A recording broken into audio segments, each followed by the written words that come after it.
Je commence. Dans le Coran date 24 يوم. C'est ça? 24. بسم الله الرحمن الرحيم ومن سيئات أعمالنا من يهده الله فلا مضل له ومن يضلل فلا هادي له وأشهد أن لا إله إلا الله وحده لا شريك له وأشهد أن محمدا عبده ورسوله صلى الله عليه وعلى آله وصحبه ومن سن بسنته واقتفى أثره إلى يوم الدين. يا أيها الذين آمنوا اتقوا الله حق تقاته ولا تموتن إلا وأنتم مسلمون.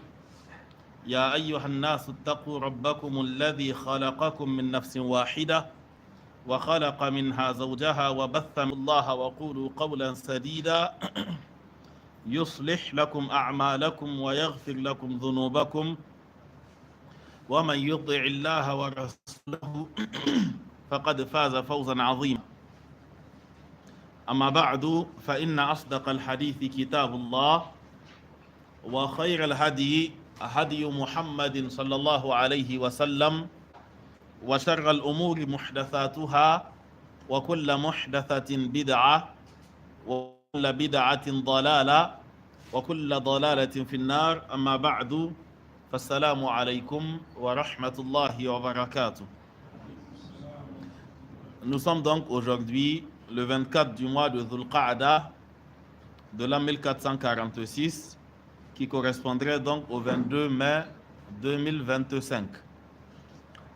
Nous allons donc entamer cette assise avec le document Al-Wajizu fi fiqh sunnati wal kitab al-aziz. Nous sommes dans Kitab al-Salah et nous sommes sur le chapitre Shurutu Sihhati Salati, les conditions donc de validité de la prière. Nous avons défini ce qu'on entend par Ash-Shartu en disant que Ash-Shartu c'est ma yalzamu min adamihi al-adam wala yalzamu min wujudihi al-wujud. Donc on a déjà expliqué ce principe-là et nous avons cité jusqu'au troisième shart de validité de la prière. Nous avons parlé de al-ilmu bidukhul al-waqti liqawlihi ta'ala inna as-salata kanat 'ala al-mu'minina kitaban mawquta fala tasihhu as-salatu qabla dukhuli waqtiha wala ba'da khurujihi illa li'udhrin. Ensuite nous avons parlé de at-taharatu min al-hadathaini, donc al-hadathu al-akbaru et al-hadathu al-asgharu, en citant le verset de Suratul Maïda Ya ayyuhalladhina amanu idha qumtum ila as-salati al-aya, ainsi que le hadith de Ibn Umar la yaqbalu Allahu salatan li tuhurin. Nous sommes donc sur le troisième où il dit taratu thawbi wal badani wal makan alladhi yusalla fihi. Troisième condition, c'est la pureté du vêtement, du corps, ainsi que la pureté de l'endroit où on compte prier. Donc, il nous a cité les arguments. Nous nous sommes arrêtés sur fa'idatun, nota bene. Vous confirmez? C'est bon? Donc, il nous a montré le fait qu'il soit obligatoire de purifier le vêtement, le corps, ainsi que l'endroit où l'on compte prier. En citant le verset de Wathiyabaka fatahhir, ainsi que le hadith إذا جاء أحدكم إلى المسجد فلينظر فإن رأى في نعليه قذرا أو أذى فليمسحه بالأرض وليصلي فيهما, ainsi que le hadith de Al-Iqada. Donc il nous dit faïda, nota bene, man salla wa alayhi najasatun la yadri biha, quiconque prie en ayant sur lui najasatun, une impureté. Mais cette impureté-là, la yadri biha, il n'en avait pas connaissance. Fa salatuhu sahihatun, alors sa prière est valide. Wala i'adata alayhi, et il ne lui incombe pas de reprendre la prière. Wa in alima biha athna as-salati, si par contre il s'en rend compte, il comprend qu'il a une impureté sur lui ou sur son vêtement ou à l'endroit où il prie, athna as-salati, en pleine prière, étant dans la prière, alors فإن أمكنه إزالتها بأن كانت في نعليه أو في ثوب زائد على ما يستر أزالها وأتم صلاته. Donc dans le cas où il est en train de prier et qu'il se rappelle ou qu'il se rend compte que sur son vêtement il a une impureté, il dit فإن أمكنه إزالتها. S'il lui est possible de retirer cette chose-là, comme par exemple dans le cas où l'impureté se trouve au niveau de ses chaussures et il est en train de prier avec ses chaussures.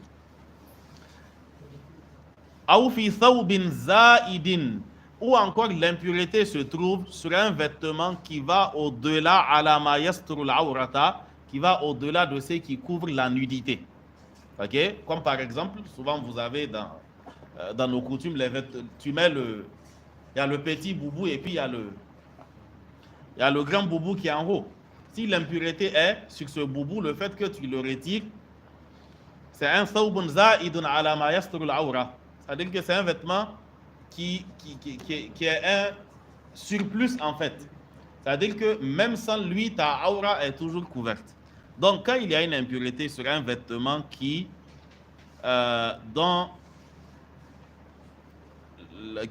n'est pas sur la aura, c'est-à-dire que le fait de le retirer ne te dénude pas, alors ce vêtement-là, azalaha, la personne doit la retirer ou bien doit le retirer wa atamma salatahu et continuer sa prière. Fa'il lam yumkin izalatuha, s'il ne lui est pas permis et s'il ne lui est pas possible de retirer ce vêtement qui a une impureté, alors salla, il continue sa prière, wala i'adata alayhi, et ne lui incombe pas de reprendre la prière. Les hadiths Abi Sa'id. Cette parole qu'il vient de dire fait partie des raisons pour lesquelles certains savants ne citent pas tahara thawbi wal badani wal makani parmi les shurut. Ok? Ils citent tout simplement at-taharatu min al-hadathayni. Quant à l'autre purification, du fait que le fait que l'impureté soit sur toi, il y a trois cas. Tu savais qu'il y avait une impureté, tu as prié avec. Ou encore, tu ne savais pas, mais c'est en priant que tu t'en es rendu compte. Ou bien tu ne t'en es rendu compte qu'après la prière, étant donné que dans les trois cas, pour certains savants, la prière est valide. Okay? Certains savants retirent cette condition-là. Ils disent que c'est une obligation. Toute personne qui prie en portant sur elle une impureté, la personne aura commis un péché. Mais étant donné que l'obligation en termes de purification, c'est-à-dire la condition en termes de purification, ce sont les ablutions. إِذَا قُمْتُمْ إِلَى الصَّلَاةِ فَاغْسِلُوا وُجُوهَكُمْ وَأَيْدِيَكُمْ jusqu'à la fin. Okay? Pour ce qui concerne la pureté du vêtement, on ne peut pas la mettre au même pied d'égalité que le fait d'être en ablution ou bien la janaba et autres. Donc de ce point de vue, seulement at-taharatu min al-hadathayni. Quant à taharatul ath-thawbi wal badani wal makan alladhi yusalla fihi, alors ça il considère cela comme étant wajibun. Parce qu'on a le amr du prophète sallallahu alayhi wa sallam à ce sujet-là. Mais nous n'avons pas la preuve que le fait d'avoir une impureté annule la prière. Du fait qu'on n'ait pas un hadith ou une situation où le prophète sallallahu alayhi wa sallam a ordonné à quelqu'un de reprendre la prière pour cette raison-là. Ou encore parce que dans le hadith d'Abu Sa'id al-Khudri que nous allons citer, le prophète sallallahu alayhi wa sallam, il ne va pas reprendre la partie de la prière où il portait l'impureté, alors que le takbiratul ihram a été fait avec cette impureté-là. Si c'est une condition, ça ne se négocie pas. La condition ne se négocie pas. C'est-à-dire que j'ai oublié que je n'étais pas en prière, j'ai prié. Ça ne se négocie pas, je vais reprendre la prière. Je ne savais pas que je n'étais pas en prière, j'ai entamé la prière. Ça ne se négocie pas. Je vais reprendre les ablutions et reprendre la prière. Mais là, vous allez constater que la partie accomplie avec l'impureté, le prophète sallallahu alayhi wa sallam ne l'a pas reprise. Donc, il dit les hadiths Abi Sa'id أنه صلى الله عليه وسلم صلى فخلع عليه فخلع الناس نعالهم Le prophète sallallahu alayhi wa sallam, il dirigea la prière et en pleine prière, il enleva ses chaussures. Les gens qui étaient derrière lui ont aussi enlevé leurs chaussures et ils ont jeté cela. C'est-à-dire que là, c'était les compagnons du prophète sallallahu alayhi wa sallam qu'Allah a décrit en disant « Kullun amana billahi wa malaikatihi wa kutubihi wa rusulih » Ce sont ceux-là, c'est concernant eux qu'Allah a dit que « Min al-mu'mina rijalun صدقوا ما عاهدوا الله عليه فمنهم من قضى نحبه ومنهم من ينتظر وما بدلوا تبديلا. Donc, quand le prophète a enlevé, ils n'ont pas réfléchi. Pourquoi il a enlevé? Pas comme nos intellectuels là. Ok? C'est-à-dire qu'il te demande c'est obligatoire, tu dis oui. Il dit mais pourquoi? Je ne sais pas pourquoi c'est obligatoire. C'est celui qui t'a dit de l'adorer qui a dit que ça, tu dois nécessairement faire cela. Je ne peux pas t'expliquer pourquoi on fait le ruku avant le sujoud. Je ne peux pas t'expliquer pourquoi quand tu fais le ruku, tu dois te mettre debout avant d'aller au sujoud. Pourtant, c'est plus proche. C'est-à-dire que tu peux... Mais il dit que c'est comme ça qu'il veut que tu l'adores. Ok? On ne va pas t'expliquer cela, quoi. C'est-à-dire que si tu veux, tu fais. Si tu veux, tu ne fais pas. Et puis maintenant, vous allez régler les comptes après. Ok? Donc, dès qu'il a enlevé ses chaussures, les compagnons aussi ont jeté leurs chaussures. C'est-à-dire qu'ils ne se sont pas dit, bon, on va attendre la fin de la prière et après on va lui demander pourquoi il a enlevé. Ils sont convaincus que وَإِن تُطِيعُوهُ تَهْتَدُوا. Ils sont convaincus que لَقَدْ كَانَ لَكُمْ فِي رَسُولِ اللَّهِ أُسْوَةٌ حَسَنَةٌ. C'est-à-dire qu'ils sont convaincus qu'il n'y a aucun risque s'il a enlevé dans le fait que eux ils enlèvent. Ok? Mais il y a un risque dans le fait qu'il enlève lui et que eux ils n'enlèvent pas. Donc dès qu'il a enlevé, ils ont aussi enlevé. Et à la fin de la prière, ils n'ont même pas demandé pourquoi tu as enlevé. Il leur a dit Sallu kama ra'aytumuni usalli. Il priait, il a enlevé ses chaussures. Ils ont prié, eux aussi en prière, ils ont enlevé. Donc, quand falamma sarafa, quand il a fini la prière, qala, il leur a dit lima khala'tum. Ils ne lui ont pas dit lima khala'ta. C'est lui qui est en train de leur demander pourquoi vous avez enlevé vos chaussures. Qalu ra'aynaka khala'ta fa khala'na. Tout simplement, nous t'avons vu enlever tes chaussures, nous avons enlevé nos chaussures. Subhanallah. Ok? Faqala, le prophète sallallahu alayhi wa sallam, lui maintenant il explique sa raison. Il dit Inna Jibril atani fa akhbarani anna bihima khabathan. Jibril est venu et il m'a informé qu'au niveau de mes chaussures, il y avait une impureté. Donc, فَإِذَا جَاءَ أَحَدُكُمْ إِلَى الْمَسْجِدِ. Quand l'un d'entre vous vient donc à la mosquée, فَلْيَنْظُرْ, alors qu'il vérifie. فَإِنْ رَأَى فِي نَعْلَيْهِ قَذَرًا. S'il constate sur ses deux chaussures une impureté, أو أذن, al-adha et al-qadhar, c'est بِنَفْسِ الْمَعْنَى ici. S'il constate une impureté, فَلْيَمْسَحْهُ بِالْأَرْضِ, alors qu'il frotte la chaussure. Qu'il frotte la chaussure par terre, donc au niveau du sol, وَلْيُصَلِّ فِيهِمَا, et qu'il prie avec ses deux chaussures. Ok? Donc, ici, vous remarquez que le prophète sallallahu alayhi wa sallam, il n'a pas repris la prière, il n'a pas repris la partie accomplie aussi avec ces ablutions-là. Donc, c'est de là que les savants de Usul al-Fiqh, ok, ils expliquent l'un des principes qui dit que an-nahyu la yufidu al-fasad ala al-itlaq. L'interdiction n'implique pas la nullité à l'absolu. C'est-à-dire que l'interdiction de prier avec une impureté est là. Parce que l'ordre de se purifier est là. Mais le fait d'avoir une impureté ne signifie pas qu'il y a automatiquement que la prière est automatiquement invalide. Okay? Donc, ce hadith montre que quand l'impureté est sur une partie qu'on peut enlever, on l'enlève. Okay? Mais il n'y a pas la preuve de la nullité. Vous savez, les savants, c'est pas sur base d'émotions ou autres qu'ils émettent les sentences, quoi, ou bien qu'ils expliquent les textes. C'est pas une question de mais il a une impureté sur son habit. Non, c'est où le prophète sallallahu alayhi wa sallam a vu quelqu'un dans cette situation et lui a demandé de reprendre sa prière. Ou encore, c'est où tu as le hadith qui dit que c'est lui qui prie avec l'impureté, sa prière est nulle. Si tu dis que non, il a ordonné que la personne purifie le vêtement, ils te disent que non. Il a ordonné beaucoup de choses en ce qui concerne la prière. Ne pas respecter une de ces choses-là fait que tu as commis un péché. Mais commettre le péché ne conduit pas à la nullité de la prière forcément. Ok? Donc, c'est pour cela que certains ne citent même pas taharatu thawbi wal badani wal makani parmi les shurut. Ils citent cela comme étant une chose obligatoire. Ok? Si tu ne le fais pas, alors tu as commis un péché parce que l'ordre de se purifier est là.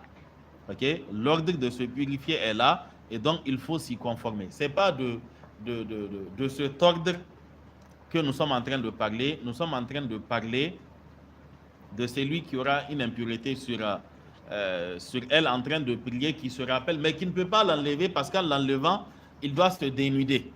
Ok? Ou encore, il s'en est rendu compte seulement après la prière.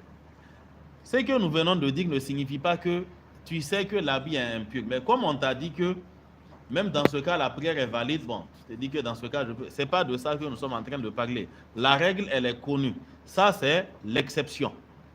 Ok? C'est l'exception. Tu es en train de prier, tu t'es rappelé de l'impureté, tu ne peux pas t'en débarrasser. Ou encore, tu as fini la prière, tu t'en es rappelé, tu n'as pas besoin de reprendre. Non. La quatrième condition, satrul awrati, c'est le fait de couvrir la nudité. C'est le fait de couvrir la nudité. Liqawlihi ta'ala, parce que Allah subhanahu wa ta'ala a dit, j'ai rien sauté, Ya bani Adama, khudhu zinatakum inda kulli masjidin. Ô enfants d'Adam, khudhu zinatakum, parez-vous de vos beaux habits, inda kulli masjidin, au niveau de chaque mosquée. Le sens c'est au niveau de chaque prière. Ok? Aïe, usturu awratikum. Il dit que le sens, c'est couvrez vos nudités. Wa kanu yatufuna bil bayti uratan. Parce que parmi les mauvaises habitudes qu'il y avait chez les Arabes, il y avait le fait de faire le tawaf autour de la Kaaba étant nu. Ok?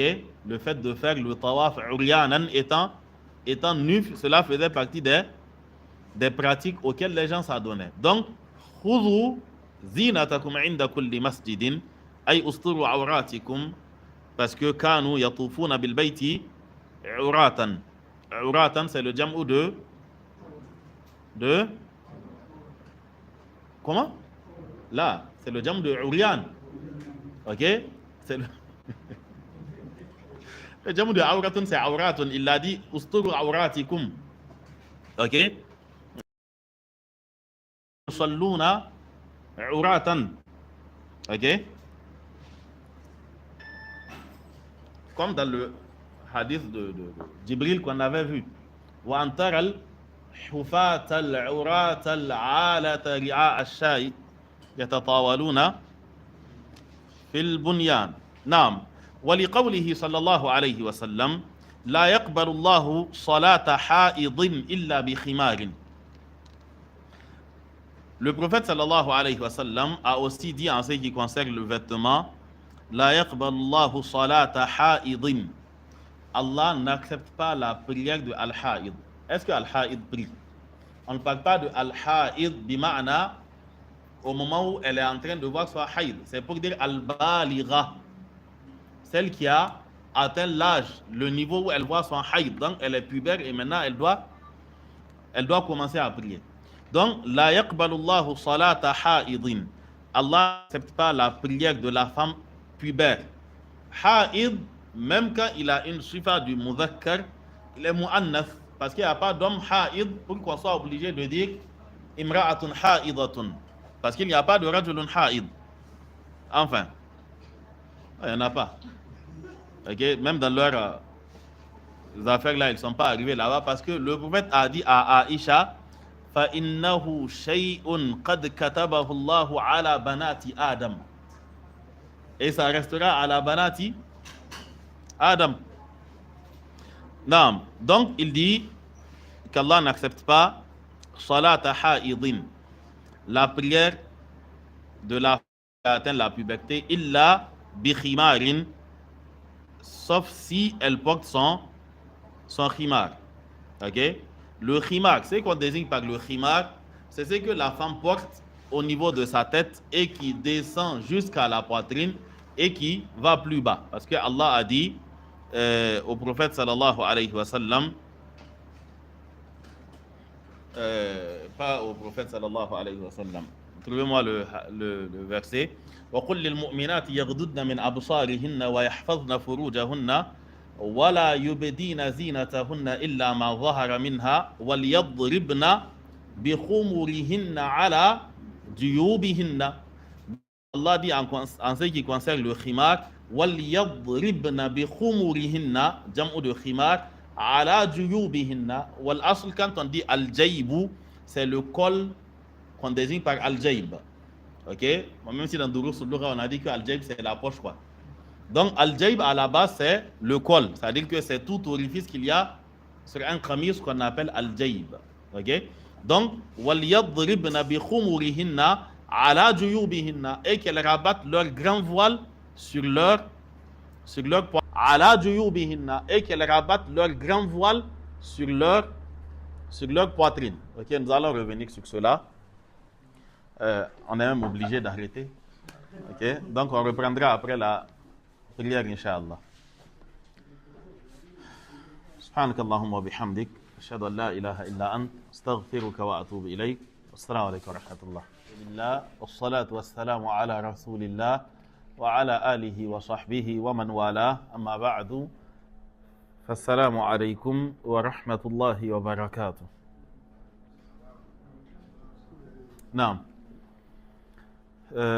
Nous étions donc sur Satru al-Awrati liqawlihi ta'ala ya bani Adam khudhu zinatakum 'inda kulli masjidin ay usturu awratikum wa kanu yatufuna bil bayti 'uratan wa liqawlihi sallallahu alayhi wa sallam la yaqbalu Allahu salata ha'idin illa bi khimarin. Donc Allah n'accepte pas la prière d'une femme qui a atteint la puberté si ce n'est avec le khimar. Ici, il faut rappeler un élément par rapport à cette question de puberté. Islamiquement, quand la femme ou bien quand la jeune fille, la petite fille, voit ses premières règles, elle se retrouve dans un statut qui est similaire à celui de sa mère. C'est-à-dire que dorénavant, ce n'est plus une petite fille. Tout ce qui est obligatoire à la femme lui est obligatoire, quel que soit son jeune âge. Quel que soit son jeune âge. Si elle atteint la puberté à 10 ans, 11 ans, 12 ans, en islam, la notion de puberté n'existe pas. Et la notion de majorité n'existe pas. C'est-à-dire que ce n'est pas une question de la personne n'est pas encore majeure, elle n'a pas encore 18 ans. C'est avec cette idéologie des mécréants qu'on risque d'envoyer beaucoup d'enfants en enfer. Parce qu'on ne lui ordonne pas la prière. 14 ans, il est encore enfant. Ok? Voilà. Souvent même, vous allez trouver des adultes qui argumentent en disant que bon, c'est encore un enfant. Toi-même, tu es passé par là. Il faut le laisser faire son temps. C'est pas parce que toi, Allah t'a laissé faire ton temps, il ne t'a pas donné la mort jusqu'à ce que tu prennes conscience que tu as la garantie que lui aussi, il atteindra. Allah ne t'a pas donné il n'y a pas eu cette garantie-là. Ok?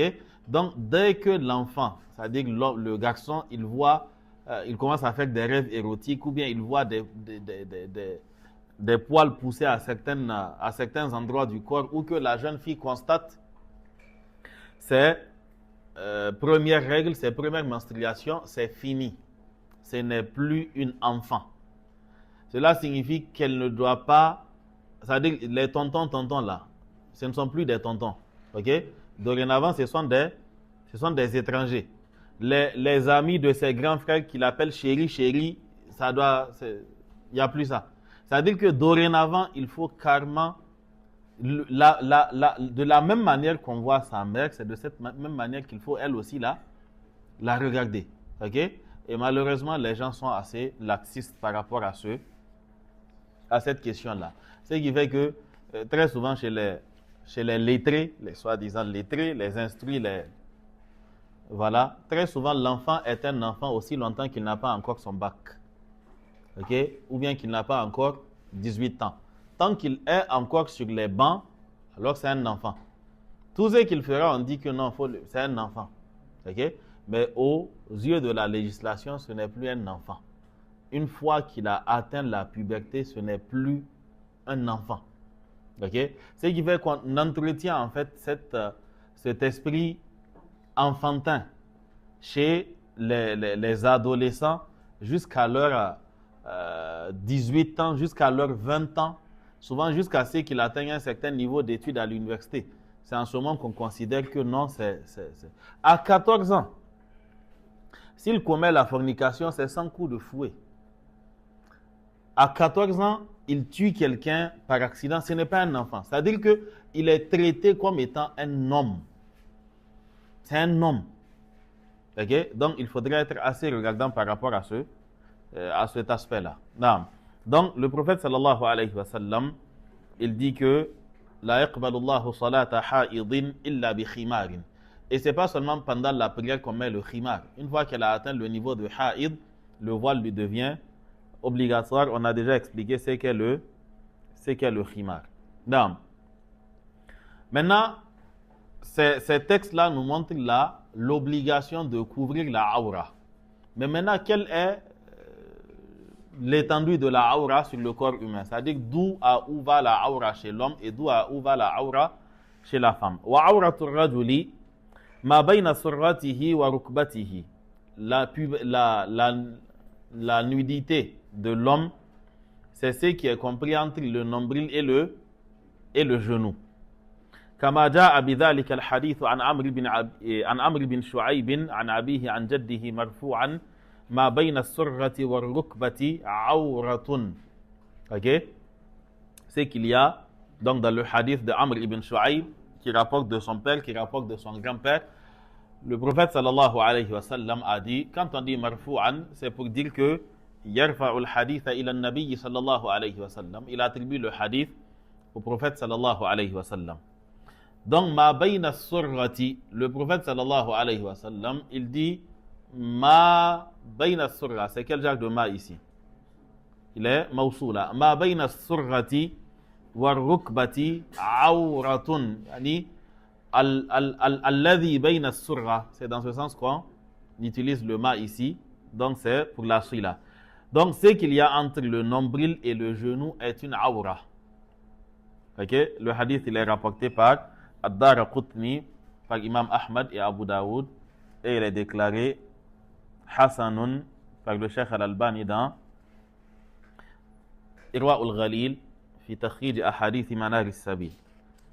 Nam, il dit an Jarhadin al-Aslami qala marra Rasulullah sallallahu alayhi wa sallam wa alayya burdatun wa qad inkashafat fakhidhi faqala غطي فخذك فإن الفخذ عورة.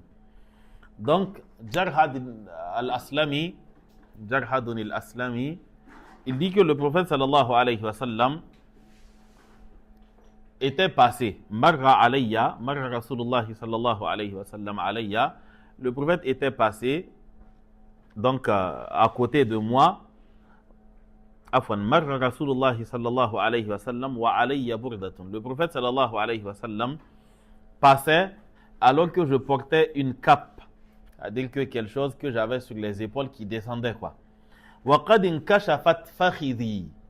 Et mes cuisses s'étaient dénudées, c'est-à-dire que mon vêtement s'est retroussé ou bien ça s'est ouvert au niveau de la fente et mes cuisses étaient apparues. Ok? Donc, le prophète sallallahu alayhi wa sallam lui a dit Ghatti fakhidhaka, couvre tes cuisses ou ta cuisse. Fa innal fakhidha awratun, parce que al-fakhidh, la cuisse est une aura. Ok? Donc le hadith est rapporté par At-Tirmidhi, Abu Daoud. Il a été authentifié par le Cheikh Al-Albani dans Al-Irwa, donc Irwa al-Ghalil. Et le Cheikh, il dit Unzur kalam ibn al-Qayyim an hadhihi al-mas'alata fi tahdhib as-sunan. Il dit donc, pour plus de détails, lis donc le livre Tahdhib as-Sunan de Ibn al-Qayyim, qui est un sharh de Sunan Abi Daoud. Okay? Donc, il y a une longue mas'ala en ce qui concerne le fait que al-fakhidh, la cuisse, soit une aura. Okay? Donc, il y a certains avis qui disent que ce n'est pas une aura, dans le sens de ça ne rentre pas dans ce qu'on appelle al-auratul mughalladha. Okay? Mais al-asl, c'est une aura. Mais dans certaines situations qui sont rapportées donc dans différents hadiths, il y a des éléments qui tendent à montrer que ce n'est pas une aura. Mais ce n'est pas dans le cadre de la prière que cela est évoqué. Okay? Dans le cadre de la prière, al-fakhidh doit être fermé. Si les épaules doivent être fermées en respect pour la prière, pas parce que c'est une aura, alors il est évident que les cuisses doivent être aussi couvertes, quoi. Okay? Donc, il n'a pas évoqué la question dans ses détails ici. Il nous dit Unzur kalam ibn al-Qayyim an hadhihi al-mas'alati fi tahdhib as-sunan. Donc, de regarder les détails dans Tahdhib as-Sunan. Naam. Donc il dit فَإِذَا صَلَّى الرَّجُلُ فِي إِزَارٍ يَسْتُرُ مَا بَيْنَ سُرَّتِهِ وَرُكْبَتِهِ أَجْزَأَهُ. Donc si la personne prie, إِذَا صَلَّى الرَّجُلُ, quand l'homme prie فِي إِزَارٍ, en portant un pagne, يَسْتُرُ مَا بَيْنَ سُرَّتِهِ وَرُكْبَتِهِ, couvrant la partie qu'il y a entre son nombril et son genou, أَجْزَأَهُ, alors cela le suffit.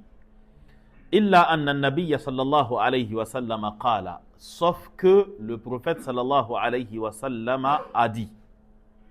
Le prophète a dit La yusalliyanna ahadukum fi thawb al-wahidi laysa ala atiqayhi minhu shay'un. Le prophète sallallahu alayhi wa sallam, il dit La yusalliyanna. On a ici un nun al-tawkid ittasalat bil mudari'i. On a un nun al-tawkid donc qui s'est collé au mudari'u. Donc ce qui fait qu'il est mabni. La yusalliyanna ahadukum. Donc il y a une insistance dans la chose, quoi. Que l'un d'entre vous ne prie pas. Fi thawbil wahidi, en portant un seul vêtement, c'est-à-dire un vêtement en une seule pièce. Laysa ala atiqayhi minhu shay'un, alors que rien de ce vêtement ne passe par les épaules. Ok? Alors que rien de ce vêtement ne passe par les épaules. Donc, il nous explique que quand on prie, en ayant un pagne, par exemple, qui couvre ce qu'il y a entre le nombril et les genoux, la prière, en termes de validité, elle est valide. Mais sauf qu'en respect pour la prière, il t'est interdit de prier avec un seul vêtement, alors que tu as de quoi couvrir le haut du corps. Ok? Tu ne vas pas, parce qu'on t'a dit que tu peux le faire, c'est-à-dire que c'est pas dans wajhul kamal. C'est-à-dire que cela ne rentre pas dans la forme ou encore l'apparence la plus parfaite sous laquelle on aimerait te voir prier. Mais si tu n'as que le izar et que ça couvre entre le nombril et le genou, alors il n'y a pas de problème. Ok? Naam. Donc il dit en rapportant les propos de Imam al-Baghawi dans Sharh al-Sunnah, l'auteur de Al-Wajiz nous dit وَالْمُرَادُ أَنَّهُ لَا يَشُدُّ الثَّوْبَ عَلَى وَسَطِهِ فَيُصَلِّي مَكْشُوفَ الْمَنْكِبَيْنِ بَلْ يَتَّزِرُ بِهِ وَيَرْفَعُ طَرَفَيْهِ فَيُخَالِفُ بَيْنَهُمَا وَيَشُدُّهُ عَلَى عَاتِقِهِ فَيَكُونُ بِمَنْزِلَةِ الْإِزَارِ وَالرِّدَاءِ وَهَذَا إِذَا كَانَ الثَّوْبُ وَاسِعًا. Imam al-Baghawi, il dit que ce qui est voulu dans ce hadith-là, c'est de dire que quand tu as un seul vêtement qui est un pagne, alors tu ne dois pas l'attacher à la wasatihi, tu ne dois pas l'attacher à ta hanche. Ok? وَالْمُرَادُ أَنَّهُ لَا يَشُدُّ الثَّوْبَ عَلَى وَسَطِهِ. Il ne doit pas attacher la hanche au niveau de la taille, au niveau de sa hanche. فَيُصَلِّي مَكْشُوفَ الْمَنْكِبَيْنِ, et prier ainsi les deux épaules à découvert. بَلْ يَتَّزِرُ بِهِ, ce qu'il doit faire, il doit l'attacher comme on attache un pagne. وَيَرْفَعُ طَرَفَيْهِ, mais il doit faire passer les deux bouts du pagne, ok, فَيُخَالِفُ بَيْنَهُمَا, en les croisant. C'est-à-dire, au lieu de l'attacher à la hanche, il l'attache, ça couvre la hanche, et maintenant les deux bouts, vous voyez ce que je veux dire, ouais, vous avez compris. C'est-à-dire que c'est un pagne. S'il ne l'a pas attaché et qu'il fait passer les deux extrémités, ok, en les croisant, donc l'autre partie maintenant il va l'attacher au niveau de ses épaules. Donc il dit bal yattaziru bihi wa yarfa'u tarafayhi ay tarafay al-izar. Les deux extrémités du pagne, il va le faire passer fa yukhalifu baynahuma, en les croisant, wa yashudduhu ala atiqihi, et il va l'attacher au niveau de ses épaules. Fa yakunu bi manzilati al-izari war-rida. Et ainsi, il donnera l'impression d'avoir en même temps un pagne et une cape, c'est-à-dire les charges façon qu'on dépose sur les épaules. Ok? Il dit وَهَذَا إِذَا كَانَ الثَّوْبُ وَاسِعًا. On fait cela quand l'habit est large. Ou bien, c'est ça, non? Quand l'habit est large, c'est bien le terme. Il dit فَإِنْ كَانَ ضَيِّقًا. Si l'habit est étroit, ok, si l'habit est serré, l'habit est peu, c'est pas comme s'il pouvait faire tout cela. فإن كان ضيقا شده على حقوه, alors il va l'attacher au niveau de sa taille. Ok? لقول النبي صلى الله عليه وسلم لجابر في الثوب الواحد. Parce que le prophète sallallahu alayhi wa sallam a dit à Jabir en ce qui concerne le vêtement, l'habit, c'est-à-dire un seul tissu que tu dois porter comme vêtement, il lui a dit إن كان واسعا فالتحف به. Si il est large, alors couvre-toi avec.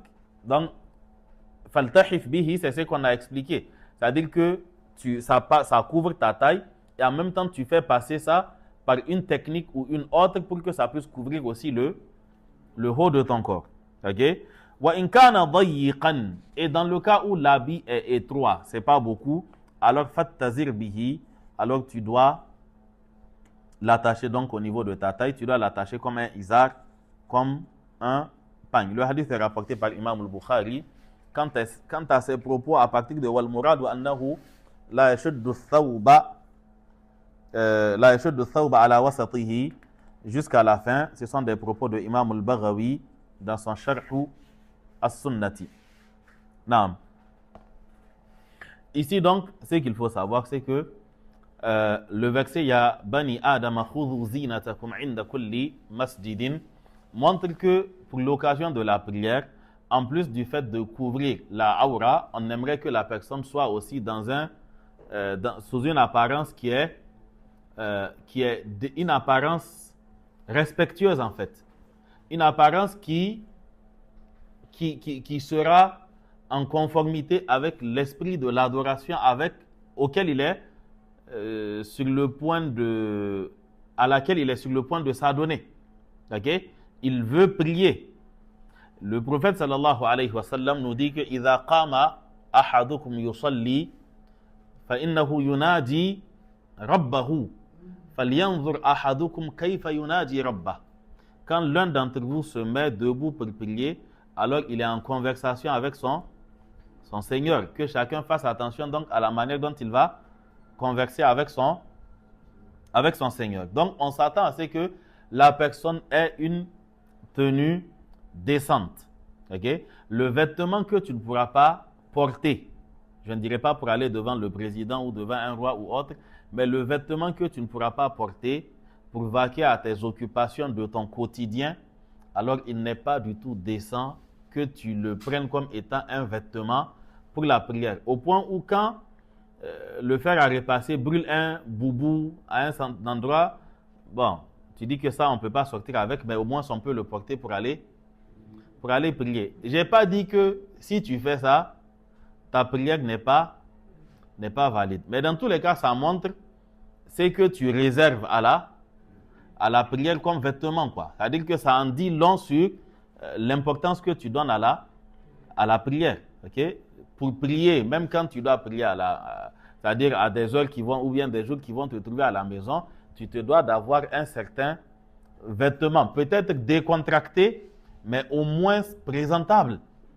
Ok?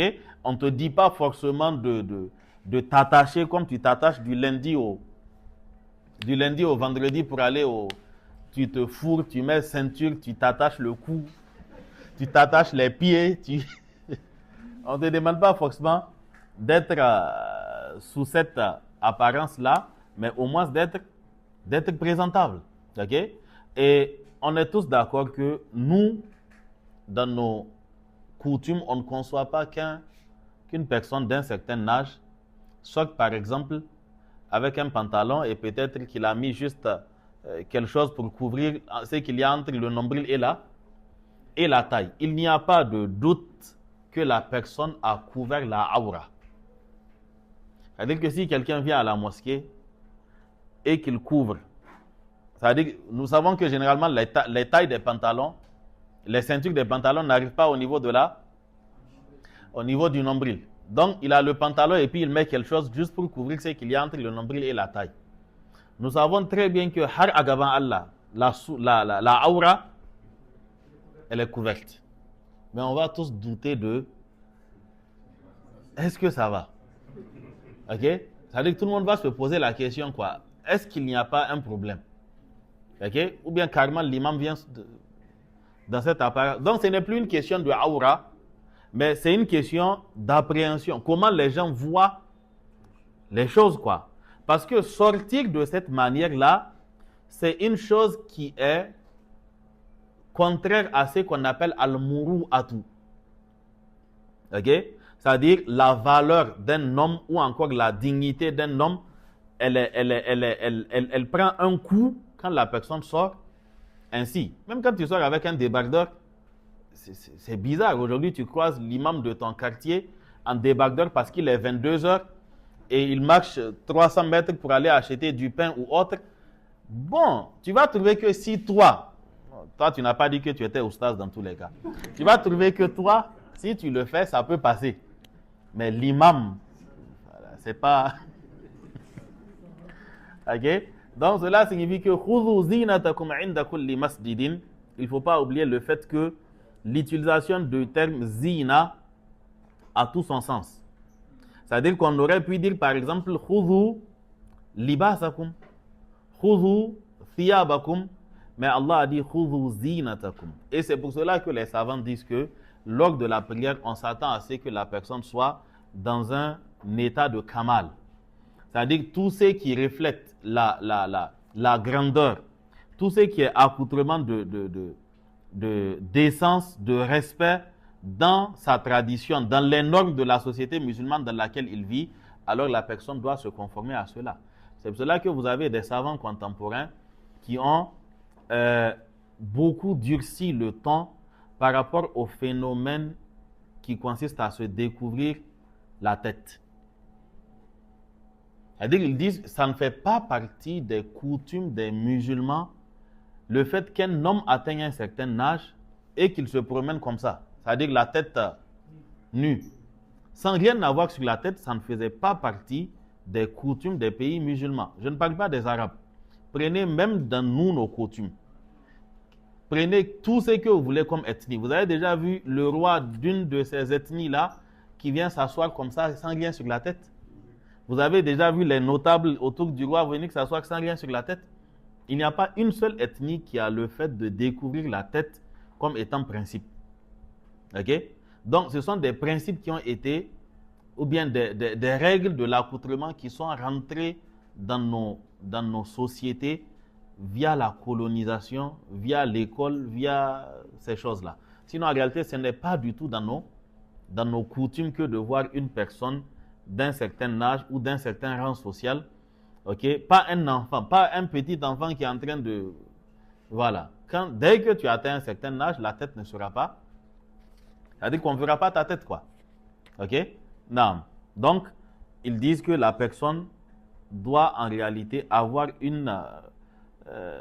un certain respect pour la prière, et ce respect, parmi les choses qui peuvent le refléter, il y a aussi la tenue que la personne arbore pour aller prier. Je ne parle pas de la tenue que tu peux porter mais quand ça devient le principe, Okay? Si vous regardez, souvent il y a certaines tenues qui sont réservées spécialement pour la mosquée. Quand la fente est un peu coupée, tu dis que ça tu peux prier avec, mais tu ne peux pas sortir avec. Ou bien c'est un peu déchiré, kissing, comment on les appelle? C'est qui... Quoi? Okay, ceux qui, les tailleurs ambulants là. Ok? Donc, souvent ils font des zigzags sur les... Ça, tu peux aller prier avec. Mais tu ne peux pas aller au service avec. Tu ne peux pas aller saluer tes beaux-parents avec. Ok? Non. Donc, dans tous les cas, là, il n'est plus question de aura seulement.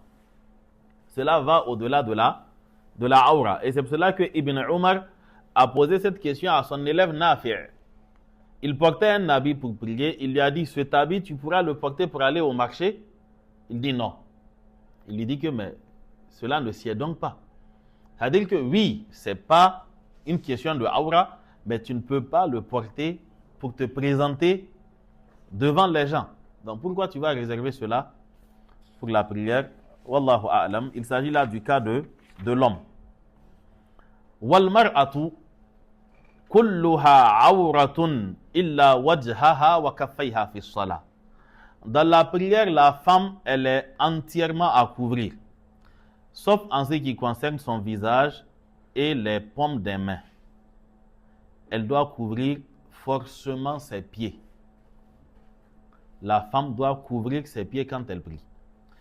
Liqawlihi sallallahu alayhi wa sallam, le prophète sallallahu alayhi wa sallam, il dit al-mar'atu awratun wa idha kharajat istashrafaha ash-shaytan. Il dit que la femme est une aura. Okay? Et quand elle sort, ça veut dire que Satan augmente davantage dans ce côté aura là. C'est-à-dire qu'il la met en valeur. Okay? Même quand tu es concentré, quand tu entends quoi, tu vas te retourner. Okay? Tu vas te retourner pour voir. Il y a des odeurs de parfum, dès que tu les sentiras, tu vas te retourner. Il y a des voix, dès que tu les entendras, tu vas vérifier d'où ça. On ne t'a pas appelé, ce n'est pas ton nom. Ce n'est pas ton nom qu'on a appelé. Mais quand tu entendras la voix, tu vas te retourner. Ok? Non. Donc, il dit wa qawlihi la yaqbalu Allahu salata ha'idin illa bi khimarin. Il est interdit à la femme de porter un habit qui est certaines parures de la jahiliya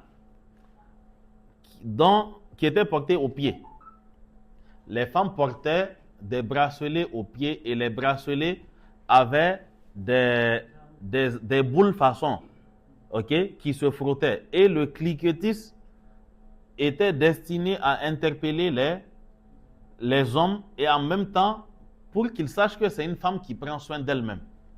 Et Allah leur interdit cela en disant wala yadribna bi arjulihinna liyu'lama ma yukhfina min zinatihinna. Et qu'elles ne foulent pas le sol avec leurs pieds en marchant afin de faire savoir aux gens ce qu'elles portent comme parure. C'est-à-dire que le bruit émis au niveau du pied est interdit. Parce que déjà en ce moment, pas dans la jahiliya seulement, étant dans l'islam, parce que ce verset, c'est un verset de la sourate An-Nur. Donc c'est après carrément. Donc, elles ne pouvaient pas montrer leurs pieds, donc elles mettaient des parures au niveau des pieds. Parce que Allah n'a pas dit pour qu'on voit ce qu'elles ont aux pieds, mais de sorte à faire savoir ce qu'elles ont aux pieds. Cela montre que les pieds étaient déjà couverts en ce moment-là. Okay? Donc, dans tous les cas, la femme, elle doit se couvrir les pieds quand elle est en train de prier. Et le hadith al-mar'atu awratun montre que al-aslu, en ce qui concerne les femmes, c'est le fait qu'elles doivent être cachées. Et le asl, en ce qui concerne les hommes, c'est le fait qu'ils doivent sortir. C'est-à-dire que c'est une question de partage des tâches. Al-asl fir rijali, c'est quoi? C'est al-khuruj, c'est al-buruz. Le fait que la personne sorte dehors. Ok? C'est pour cela que quand vous regardez Allah en s'adressant au prophète sallallahu alayhi wa sallam et après en s'adressant au prophète sallallahu alayhi wa sallam, et à ses compagnons, il explique que dans la journée, il y a Inna laka fin nahari sabahan tawila. Ok? Donc, c'est-à-dire, la journée pour un homme, c'est occupé. Vous allez voir à beaucoup d'endroits dans le Coran,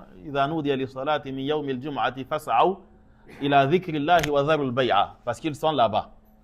Ils vont encore retourner là-bas. Ça, c'est al-aslu fil rijal. Ok? Mais al-aslu fin nisa, c'est qu'elles doivent être cachées.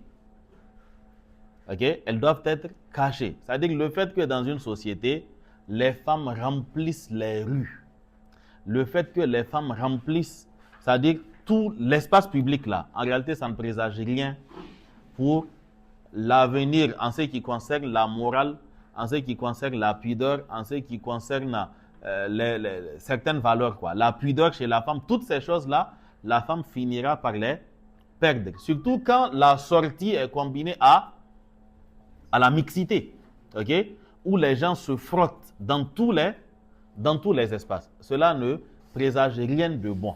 Regardez par exemple là ce que nous avons dans nos écoles. Ok? Regardez ce qui se passe dans les écoles. Les garçons et les filles qui ont déjà atteint l'adolescence. Ok? Et ils sont déjà tous pubères. Avec le phénomène de puberté précoce, ils sont déjà tous pubères. Début collège, ils sont déjà pubères. Et on les met ensemble. Ils font EPS ensemble. Ok? Ils font SVT ensemble. Ils font... Les garçons font EF? Ah. Ok? Oui, bien, moi je ne savais pas que les garçons pouvaient faire EF, quoi. Ok, donc ils font EF aussi ensemble. Donc, vous voyez, en fait, déjà, avec le téléphone, il est impossible de dire qu'un enfant de 15 ans qui manipule le téléphone n'a jamais eu à voir une scène érotique ou une scène qui relève de l'immoral, quoi. C'est pas possible. Ok? C'est pas possible. C'est-à-dire qu'il n'y a pas cet enfant de... Je suis allé trop loin en parlant de 15 ans. De 10, 12, peut-être même que là c'est loin, qui ne sait pas que garçons et femmes peuvent s'embrasser. Qui ne sait pas non plus comment se fait le rapport intime entre les adultes. Donc déjà, l'enfant, la flamme du désir est attisée. Ok? Et on les met ensemble. Et il n'y a pas de limite. La pudeur est perdue.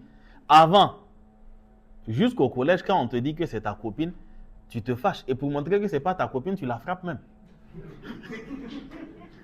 Pour montrer aux gens que ce n'est pas ta copine. Ok? Parce que si c'était ta copine, tu n'allais pas la frapper. Donc la preuve montrant que ce n'est pas ta copine, c'est que tu l'as frappée. Mais maintenant, vous voyez les jeunes filles, les jeunes garçons devant les collèges, les lycées à la descente, ou encore souvent quand ils font le chemin ensemble, vous voyez une fille qui marche avec un groupe de 4 garçons. Vous voyez une fille qui a attrapé, c'est-à-dire qui marche avec un homme ou encore avec un camarade d'école et ils se tiennent la main en marchant. C'est-à-dire qu'il n'y a plus de jeunes, il n'y a plus de gêne, il n'y a plus de pudeur. Il n'y a plus de pudeur. Okay? Et dans cette situation, des choses se passent, des choses arrivent et les gens s'étonnent. Mais on s'attend à quoi? C'est-à-dire que s'il n'y a pas de cas de viol, il n'y a pas de cas d'inceste, il n'y a pas de cas de jeunes garçons et de jeunes filles qui tournent des scènes pornographiques, on s'attend à quoi? C'est-à-dire que le cocktail est là, tout a déjà été préparé. Okay? Tout a déjà été préparé. Souvent, vous avez souvent les jeunes filles, les jeunes garçons en classe d'examen, c'est-à-dire que tous se retrouvent chez l'un d'entre eux pour faire des exercices. On vient, on te demande où est ta fille, tu dis que non, elle est avec, c'est pour faire des exos. Et on prend à chaque fois les exos comme prétexte, les gens. Il se passe des choses dans ces sociétés-là. Je parle de nos sociétés, quoi. Wallah, que seul Allah connaît. Et les conséquences on va les gérer dans 5 ans, 10 ans, 15 ans. Quand ces jeunes garçons et ces jeunes filles deviendront les papas et les mamans, on va voir ce à quoi elles vont donner naissance. Ok? Et la peur, si Allah n'intervient pas, c'est-à-dire qu'il y a beaucoup de chances qu'on se retrouve que dans innaka intazarhum yudillu ibadaka wala yalidu illa fajiran kafara. Ok? Allah subhanahu wa ta'ala nous aide. Donc, il s'agit de la 4e condition. C'est bien ça? 5e condition, istiqbal al-qiblati, c'est le fait de faire face à la qibla. لقوله تعالى, parce que Allah subhanahu wa ta'ala a dit فَوَلِّ وَجْهَكَ شَطْرَ الْمَسْجِدِ الْحَرَامِ وَحَيْثُ مَا كُنْتُمْ فَوَلُّوا وُجُوهَكُمْ شَطْرَهُ. Allah subhanahu wa ta'ala dit فَوَلِّ وَجْهَكَ شَطْرَ الْمَسْجِدِ الْحَرَامِ. Tourne donc ta face en direction de la mosquée sacrée. Donc ça c'est après qu'il y a eu un changement de qibla. Allah nous dit que قَدْ نَرَتَ تقلب وجهك في السماء فلنولينك قبلة ترضاها فولي وجهك شطر المسجد الحرام. Donc tourne ta face vers la mosquée sacrée. وحيث ما كنتم, et où que vous soyez, فولوا وجوهكم, alors tournez vos faces شطره vers cette mosquée là. ولقوله صلى الله عليه وسلم, ce qui montre que c'est une condition. Ce sont les propos du prophète sallallahu alayhi wa sallam, lil musi'i salatahu, à celui qui avait mal accompli sa prière. Qui est-ce qu'on désigne par al musi'u salatahu?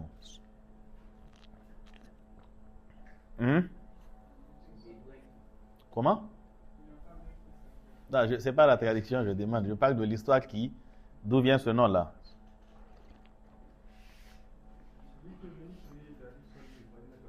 Ok, il s'agit de l'homme qui avait mal accompli la prière, qui est venu saluer le prophète sallallahu alayhi wa sallam.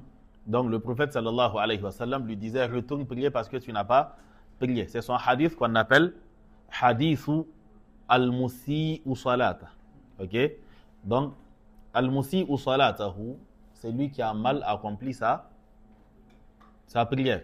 Ok, et vous avez certains savants, le cheikh Mohammed ibn Omar Bazmoul, il a fait une compilation de ce hadith-là en prenant les différentes versions, que ce soit celle de Abu Huraira ou celle de Rifa'a ou Rafi'. Donc il a combiné les hadiths pour faire sortir certains détails qui sont dans telle version, qui sont à tel niveau, tout en tirant les règles qui vont avec. Donc dans ce hadith-là, le prophète sallallahu alayhi wa sallam, quand l'homme lui a enfin dit فَإِنِّي لَا أُحْسِنُ غَيْرَ هَذَا فَعَلِّمْنِي أَوْ كَمَا قَالَ. Quand l'homme a dit au prophète sallallahu alayhi wa sallam, après que le prophète lui a demandé de reprendre sa prière plusieurs fois, il lui a dit je ne sais pas faire mieux que ça, enseigne-moi la prière. Le prophète lui a dit dans la suite du hadith إِذَا قُمْتَ إِلَى الصَّلَاةِ, quand tu te lèves pour accomplir la prière, فَأَسْبِغِ الْوُضُوءَ, alors fais parfaitement l'ablution, ثُمَّ اسْتَقْبِلِ الْقِبْلَةَ, et ensuite dirige-toi vers la qibla. Al-hadith, pour dire que le hadith lahu baqiya. Donc le hadith est rapporté par l'imam al-Bukhari et Muslim. Naam, il dit وَيَجُوزُ تَرْكُ الْإِسْتِقْبَالِ فِي شِدَّةِ الْخَوْفِ. Il est permis de délaisser le fait de faire face à la qibla fi shiddatil khawfi, lors d'une peur intense, wa fi nafilati fi safari ala rahila, et aussi quand on veut faire des prières facultatives quand on est sur une monture, ok, et qu'on veut faire des prières nawafil, ok, alors on peut ne pas faire face à la qibla. C'est-à-dire que soit on est sur sa monture, on regarde la qibla, on fait le premier takbir, et maintenant on continue. Quelle que soit la direction que la monture prendra, tu continues à prier. Dans tous les cas, tu ne pourras pas demander à la monture de n'aller que vers la qibla, parce que ce n'est pas vers là-bas que tu vas peut-être. Okay? Donc, le premier takbir, ce qui est recommandé, c'est que ça se fasse en direction de la Qibla et tu continues ta prière. Si aussi ce n'est pas fait en direction de la Qibla, ce n'est pas un problème, mais c'est ce qui est recommandé au regard de certains hadiths qu'il va peut-être nous citer. Donc ici, il a cité Tarkul istiqbali fi shiddatil khawfi et il l'a cité aussi fi nafilati fi safari ala rahila. Okay? Donc, en cas d'une situation de peur et aussi quand il s'agit de faire des nawafil étant en prière, étant en voyage. Ok? قال الله تعالى, Allah dit فإن خفتم, si vous êtes en situation de peur, فَرِجَالًا, alors à pied. Rijal n'est pas le jam'u de Rajul ici. On en avait parlé. C'était en parlant de quoi? Hein? Oui, c'était وَعَذِّمْ فِي النَّاسِ بِالْحَجِّ يَعْتُوكَ رِجَالًا. Ok? Le rijal, c'est pour dire à pied. Ok? Donc Allah dit حافظوا على الصلوات والصلاة الوسطى وقوموا لله قانتين فإن خفتم فرجالا أو ركبانا. Donc Allah, il ordonne donc que les gens veillent à la prière. Il leur dit que وقوموا لله قانتين, et tenez-vous droit, scrupuleusement devant Allah subhanahu wa ta'ala, sans parler, c'est-à-dire sans parler de propos humains ou autres, quoi. Et Allah dit فَإِنْ خِفْتُمْ, si vous êtes en situation de peur, فَرِجَالًا, alors priez en marchant, أَوْ رُكْبَانًا, ou étant à dos de monture. Okay? C'est une situation de peur, de guerre ou encore de fuite. C'est-à-dire que tu es en train de fuir l'ennemi ou encore tu es en plein combat. Okay? Donc tu ne peux pas t'orienter forcément vers la Qibla. Qala Ibn Umar dit, et il rapporte cela du prophète sallallahu alayhi wa sallam, priez donc mustaqbilil qiblati wa ghayra mustaqbiliha. Priez en faisant face à la Qibla ou en ne faisant pas face à la Qibla. Et Nafi', qui est l'élève de Ibn Umar, Nafi' dit la arabna Umar dhakara dhalika illa ala nabi. Ok? C'est-à-dire que, de mon avis, Ibn Umar n'a dit cela qu'en l'attribuant au prophète sallallahu alayhi wa sallam. Donc, le prophète sallallahu alayhi wa sallam, c'est lui qui a expliqué donc ce verset ainsi. Le hadith est rapporté par Imam Malik dans son Muwatta et par Imam al-Bukhari dans son Sahih. Une question donc, le fait de laisser la Qibla est-il valable que dans les nawafil et pour la prière obligatoire en avion? Bon, là, on en vient. Dans la prière en avion, la Qibla est obligatoire, sauf quand il y a impossibilité de détecter la Qibla ou bien que l'avion est en mode permanent ou autre. Tu dois chercher la Qibla, mais si ce sur quoi tu es se déplace, alors ça, c'est autre chose, quoi. OK? Il n'y a pas trop de virages en haut, normalement, non? Avec que c'est... Normalement, c'est tout droit, on va. Sauf qu'il faut peut-être détourner pour éviter certains courants et autres, quoi. À la kulli hal, tu fais de ton mieux pour avoir la Qibla. Si tu perds la Qibla à un moment pendant le vol, dans tous les cas, on est dans fattaqullaha mastata'tum. Naam. Donc, il dit عن ابن عمر dit كان النبي صلى الله عليه وسلم يسبح على راحلته قبل أي وجه توجه ويوتر عليها غير أنه لا يصلي عليها المكتوبة. Okay? Ibn Umar, il dit que le prophète sallallahu alayhi wa sallam yusabbihu ala rahilatihi. Yusabbihu ay yusalli. Okay? Donc, il priait sur sa monture qibala ayyi wajhin tawajjaha. Peu importe la direction vers laquelle s'orientait la monture. Yutiru alayha. Et il faisait le witr. Yutiru, le fi'l c'est awtara. Wa yutiru alayha. Et il faisait le witr étant sur la monture. Ghayra annahu la yusalli alayha al-maktubata. Mais il ne faisait pas la prière obligatoire étant sur la sur la monture. Le hadith est rapporté par Imam al-Bukhari et Muslim, et Imam al-Bukhari l'a rapporté mu'allaqan. Je pense qu'on avait déjà expliqué le sens de hadith mu'allaq et hadith musnad en ce qui concerne les hadiths de Sahihu al-Bukhari. Naam. Fa'idatun. Fa'idatun en ce qui concerne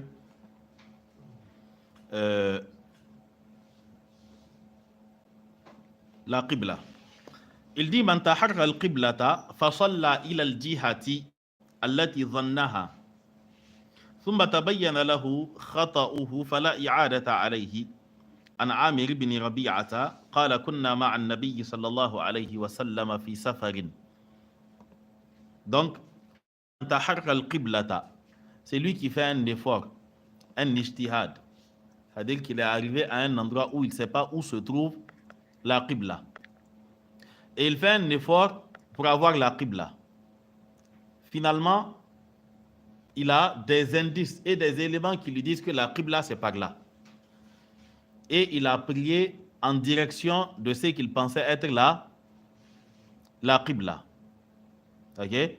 ثم تبين له خطأه, et ensuite il s'est rendu compte qu'il s'était trompé dans sa qibla. Il dit fala i'adata alayhi, cette personne n'est pas tenue de rembourser. Comprenez bien de quel cas il est en train de parler. Il est en train de parler de celui qui a fait un effort pour trouver la qibla et qui ne l'a pas trouvé en fin de compte. Il dit an Amir ibn Rabi'a qala, Amir ibn Rabi'a, on rapporte de lui qu'il a dit kunna ma'an nabi sallallahu alayhi wa sallam, nous étions avec le prophète sallallahu alayhi wa sallam fi safarin, lors d'un voyage. Donc nous étions en voyage avec le prophète sallallahu alayhi wa sallam fi laylatin muzlimatin, pendant une nuit ténébreuse, une nuit obscure, où il faisait noir. C'est-à-dire que quand on dit muzlima, cela signifie que une nuit, toutes les nuits sont noires. Mais si on dit une nuit noire, on fait allusion à quoi? Oui, mais qu'est-ce qui fait que c'est plus noir que les autres nuits? Il n'y a pas la lune.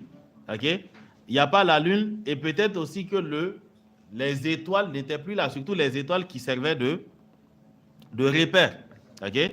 Donc, ils ont fait ce voyage-là, fi laylatin muzlima, pendant une nuit obscure. Il dit que falam nadri ayna al-qiblatu, et nous n'avons pas pu savoir où se trouvait la qibla. Ok? Nous n'avons pas pu savoir où se trouvait la qibla.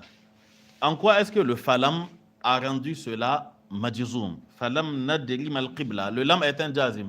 Qu'est-ce qui montre que le verbe qui suit est majzoum? Hadfu harf al-illa. Ok? Donc falam nadri. C'est quel verbe? Falam nadri. Dara qui signifie savoir. Donc il dit falam nadri ayna al-qiblatu. Nous n'avons pas su où se trouvait la qibla. Fasalla kullu rajulin minna ala hiyalihi. Alors chacun d'entre nous a prié selon le résultat de sa réflexion. C'est-à-dire qu'il a réfléchi, il a eu l'impression que c'est là la qibla, il a prié. Il dit falamma asbahna, et quand le jour s'est levé, dhakarna dhalika li rasulillahi sallallahu alayhi wa sallam, avons évoqué cela au prophète sallallahu alayhi wa sallam, et le prophète sallallahu alayhi wa sallam nous a dit fa aynama tuwallu, quelle que soit la direction que vous prenez, fa thamma, alors là-bas que se trouve wajhullah, la face d'Allah subhanahu wa ta'ala.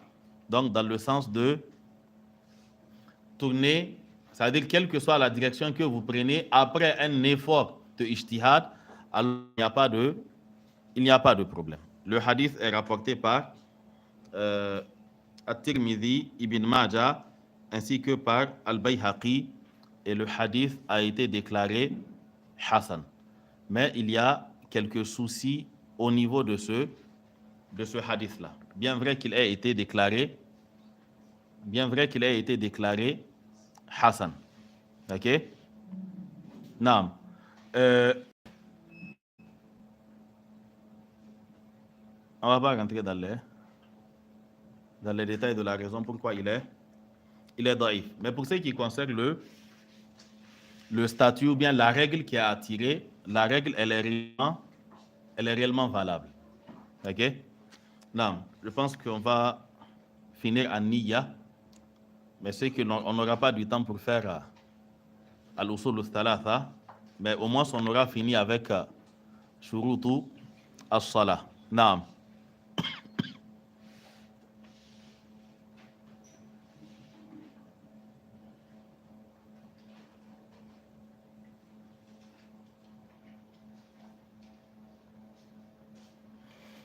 Naam. Ici, quand je dis que le hadith est da'if, vous allez peut-être remarquer que c'est mis que le hadith est Hassan et qu'il est authentifié par le Cheikh Al-Albani dans Sahihu Ibn Majah. Le problème avec ce hadith-là, comme je l'ai dit, on ne rentre pas dans les détails. C'est-à-dire que c'est entre la lecture du nom d'un rapporteur que ça s'est joué.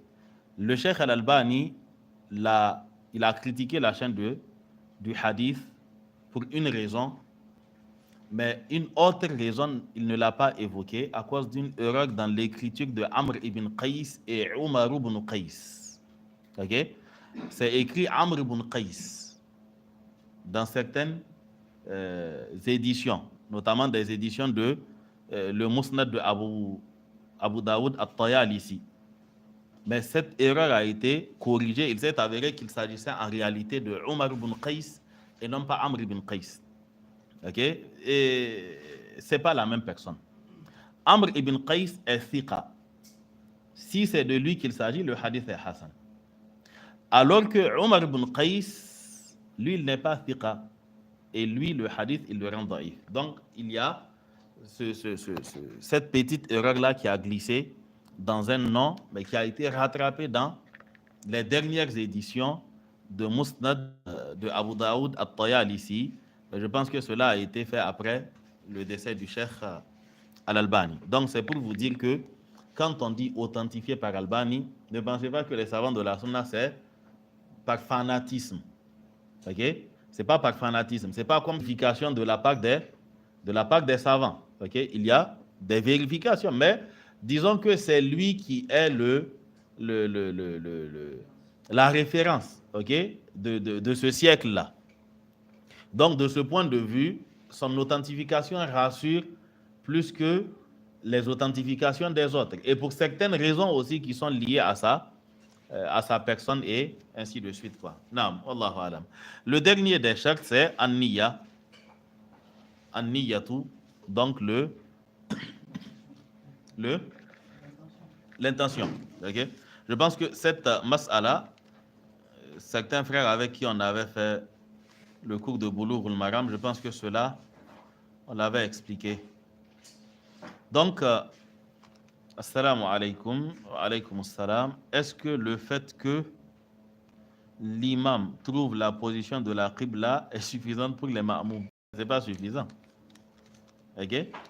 La qibla, tout le monde doit faire face à la qibla. Mais sauf qu'il faut savoir que la qibla n'est pas un point fixe pour celui qui n'est pas à la Mecque ou dans l'enceinte de la Mecque. Tu ne vois pas la qibla, tu ne vois pas Masjid al-Haram, ce n'est pas un point fixe, c'est un intervalle. Ok? C'est un intervalle. C'est ce qui fait qu'on considère que ma bayna al-mashriqi wal-maghribi qiblatun. Pour quelqu'un qui est au niveau du sud ou du nord, c'est qu'il y a entre l'est et l'ouest. C'est-à-dire que ce demi-cercle-là, c'est pour lui l'intervalle de la qibla. Et le ijtihad se fera dans cet intervalle-là. C'est pour cela que souvent vous pouvez trouver des mosquées qui sont peut-être dans un même carré, dans un même îlot ou bien dans des îlots qui sont parallèles, mais il y aura quelques décalages, quoi. Ce n'est pas un problème parce qu'ils ne sont pas en face de la qibla. Et personne ne pourra dire avec certitude que là où son imam tient, si on tire une ligne, qu'on va tomber pile poil sur la Kaaba. Okay? Même si vous utilisez un logiciel, ça c'est le logiciel. C'est pas comme si vous avez tracé le trait vous-même pour partir. Le logiciel, peut-être qu'il y a erreur dans la représentation, peut-être. Ok? Donc, c'est un à peu près. Et Allah ne nous a pas, n'a pas en fait exigé des musulmans qu'ils tombent pile poil sur la Qibla alors qu'ils sont à des dizaines de milliers de kilomètres. C'est un intervalle. Ok? On fait le ijtihad, mais on sait bien que l'intervalle, souvent avec les outils qu'on a, l'intervalle, voilà, ça diminue en fait. Ok? Nous, par exemple, ici, souvent, ce qui force le calcul, c'est que les gens pensent que la Qibla, c'est là où le soleil se lève. Ok? On pense que la Qibla, c'est l'Est. Alors que dans la réalité, nous ne sommes pas au même niveau que l'Arabie Saoudite pour qu'on dise que la Qibla, c'est pile poil l'Est, quoi. C'est-à-dire qu'il y a un décalage. On va former peut-être un angle de, c'est dans les 72 degrés avec le nord. Ce n'est pas un angle de 90 degrés, quoi. C'est-à-dire qu'on est un peu plus en bas, donc il faut aller un peu plus vers le nord pour cela, quoi. Mais dans tous les cas, c'est un intervalle, et donc il n'y a pas de problème à ce niveau. Quant au fait que souvent vous tombiez sur des mosquées où la natte de l'imam est comme ça, et puis les autres nattes sont comme ça, c'est-à-dire qu'on a corrigé l'angle de l'imam, et puis il va de soi que ça n'a aucun sens. Ok, ça n'a aucun sens. Il dit en intention. وهي أن ينوي الصلاة التي قام إليها وإنها بقلبه. C'est ce qu'on appelle an-niyya. C'est le fait que la personne prenne l'intention de prier, ok, et que la personne prenne l'intention de prier, d'accomplir la prière pour laquelle elle s'est mise debout, ok, et elle l'a désigné avec son cœur. On a fait l'appel de Zuhur, tu t'es levé. Pourquoi tu t'es levé? C'est pour la prière de Zuhur. C'est fini, tu as pris l'intention de Zuhur. Tu n'as pas à venir t'arrêter derrière l'imam. Nawaitu salata zuhri ada'an la qada'an khalf al-imami ma'mouman la imaman, et ainsi de suite, quoi. Tu n'as pas besoin de tout ça. Et bizarrement, c'est que quand tu viens trouver l'imam en ruku, tu ne le fais pas. Parce que tu sais que si tu viens trouver l'imam en ruku, le fait de temps de dire nawaitu salata, il s'est déjà mis debout. C'est-à-dire que l'innovation avec son fiqh, souvent c'est une très longue histoire. C'est-à-dire qu'ils vont dire peut-être que là, ce n'est plus une condition, ou bien ce n'est plus une obligation de prendre l'intention en la disant parce qu'il y a peut-être urgence ou je ne sais quoi. Dans tous les cas, c'est une innovation, le fait de prendre l'intention sur la langue. Ok? Il dit, donc c'est le fait de décider d'accomplir une prière, donc la prière pour laquelle on s'est mis debout, ok, et on l'a visé avec son cœur. Tu sais très bien quand tu te rends à la mosquée, si tu as pris l'intention de faire 2 rakats comme étant la prière de Fajr, ou encore 2 rakats comme Tahiyatul Masjid, ou 2 rakats, les deux qu'on fait avant la prière de Fajr. Tu sais ce que tu es en train de faire parce que tu n'es pas fou. Et c'est pour cela que parmi les sens que les savants donnent au hadith, innamal a'malu bin niyati ou bin niyati, ils disent qu'en réalité, c'est pour dire que l'action de toute personne dotée de raison est accompagnée d'intention. C'est-à-dire que personne n'agit sans intention. Innamal a'malu bin niyati. Ok? Donc, l'action, elle est posée avec une intention tant que tu as toute ta raison. Maintenant, reste à savoir quel est ton... Okay? Il dit kafak di zuhri awil asr. On sait, c'est-à-dire que la personne a pris l'intention de faire la prière obligatoire de zuhr ou de asr, ou encore si elle a pris l'intention de faire les prières facultatives qui ont lieu avant zuhr ou avant asr ou encore après. Il dit wala yushra'u talaffuz biha. Il n'est pas permis de dire l'intention sur la langue. Li'anna an-nabiyya sallallahu alayhi wa sallama lam yatalaffaz biha. Parce que le prophète sallallahu alayhi wa sallam ne l'a pas dit avec sa langue. Wa innama kana sallallahu alayhi wa sallam idha qama ila as-salah. Tout ce qu'on sait, c'est que le prophète sallallahu alayhi wa sallam, quand il se mettait debout pour prier, qala, il disait Allahu Akbar. وَلَمْ يَقُلْ شَيْئًا قَبْلَهَا. Et il ne disait rien avant cela. وَلَا تَلَفَّظَ بِالنِّيَّةِ الْبَتَّةِ. Et jamais, au grand jamais, il n'a dit l'intention avec la langue.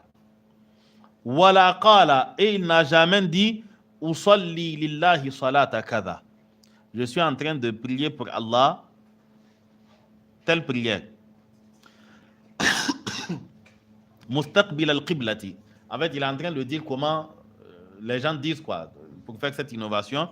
Usalli lillahi salata kaza mustaqbil al-qiblati arba'a raka'atin imaman aw ma'muman wala qala ada'an wala qada'a. Donc, il n'a jamais donné toutes ces informations-là. Dire que je suis en train de prier pour Allah, tu vas prier pour qui?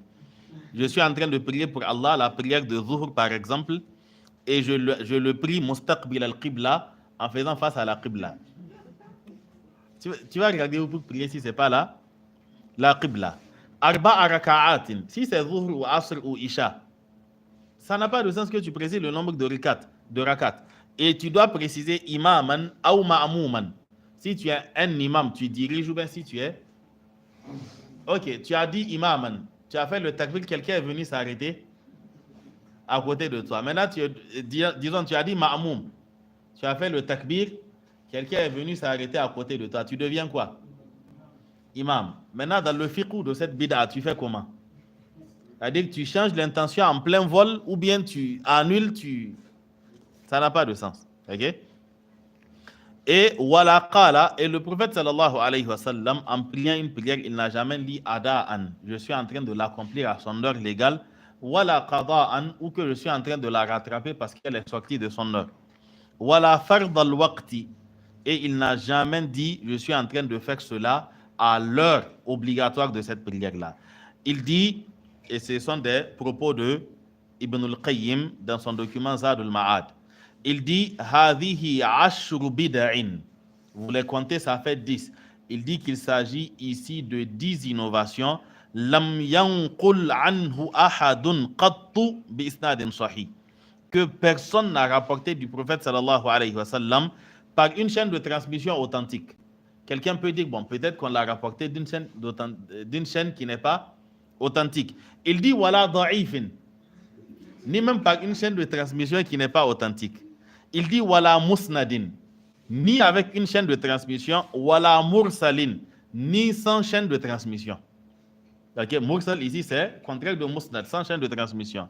Il dit personne n'a jamais rapporté lafzatan wahidatan minha albatta. Personne n'a jamais rapporté un seul mot de tout ce que nous venons de dire, jamais au grand jamais. Il dit wala an ahadim min as-sahaba. Laisse le prophète sallallahu alayhi wa sallam. Cela n'a jamais été rapporté d'un seul de ses compagnons. Wala stahsanahu ahadum min at-tabi'in. Et parmi tous les tabi'in, les élèves des compagnons du prophète sallallahu alayhi wa sallam, c'est pas qu'on n'a jamais rapporté ça d'un des tabi'in, mais aucun tabi'in même n'a jamais dit ça c'est bon. Wala stahsanahu yani walam yajiduhu hasanan ahadum min as-sahaba. Il n'y a pas un d'entre les compagnons qui a jugé cela bon. Wala al-a'immatul arba'atu, ni les 4 imams. Donc il s'agit là des propos de Ibn al-Qayyim dans son document Zad al-Ma'ad fi hadi khayri al-ibad. Juste une anecdote en ce qui concerne ce livre-là de Ibn al-Qayyim. L'une des éditions les plus populaire, c'est celle de Mu'assasatul Risala avec les annotations du Cheikh Al-Agnaout et autres. Et il voulait aller à la Mecque. Et quand il partait à la Mecque, il a eu quelqu'un en fait qui lui a réduit le chemin, quoi, comme on le dit. C'est-à-dire qu'il avait prévu aller à pied. Il avait estimé le trajet pour une certaine durée. Mais il a eu des caravaniers qui partaient, ils l'ont pris avec eux. Et donc, il est arrivé à la Mecque avant le Hajj. Et donc, il avait du temps. Il s'est dit que dans ce cas, je vais écrire un livre en attendant que la période du Hajj arrive. Naturellement, il n'a pas voyagé avec son ordinateur où il y avait Google et autres. Il n'avait pas pris aussi sa bibliothèque. Donc, étant dans cette situation, il s'est dit qu'il va écrire un livre qui portera sur les manières du prophète sallallahu alayhi wa sallam dans les différentes situations de la vie. Donc il l'a appelé Za'ad fi hadiyi khayr al-ibad. Et donc il prend hadiyun nabiy sallallahu alayhi wa sallam fi tahara, hadiyun nabiy sallallahu alayhi wa sallam fi salah, hadiyun nabiy fi kada wa kada, en 8 volumes et par cœur. C'est-à-dire que c'est juste le stylo, tu prends et puis les feuilles et puis tu écris. Et juste comme ça, quoi. Et il y a les uns et les autres. Nous, aujourd'hui, même les numéros de téléphone, si on te demande pour 10 personnes, on a créé des problèmes, quoi. Avant, quand le téléphone était fixe, on connaissait les numéros de tout le monde. Quand c'était le téléphone avec touche, tu connaissais les numéros par cœur parce que la capacité, la mémoire était limitée. Ok? Mais maintenant, ça veut dire que plus la technologie avance, plus on fait croire à l'homme qu'il est dispensé de fatiguer son cerveau à un certain niveau. C'est-à-dire qu'il y a une intelligence artificielle qui pourra gérer cela pour lui, quoi. Ce qui fait que dans certaines situations, ton téléphone tombe ou encore l'écran se gâte et puis on te donne un téléphone d'urgence, on te dit qu'il faut appeler quelqu'un de sûr. C'est fini pour toi. C'est-à-dire que tu n'as pas le numéro de 3 personnes. Si tu appelles le seul numéro que tu as, et vous allez voir que même les numéros que nous retenons, ce sont les anciens numéros. C'est-à-dire les numéros qu'on a retenus quand il n'y avait pas de smartphone. Okay?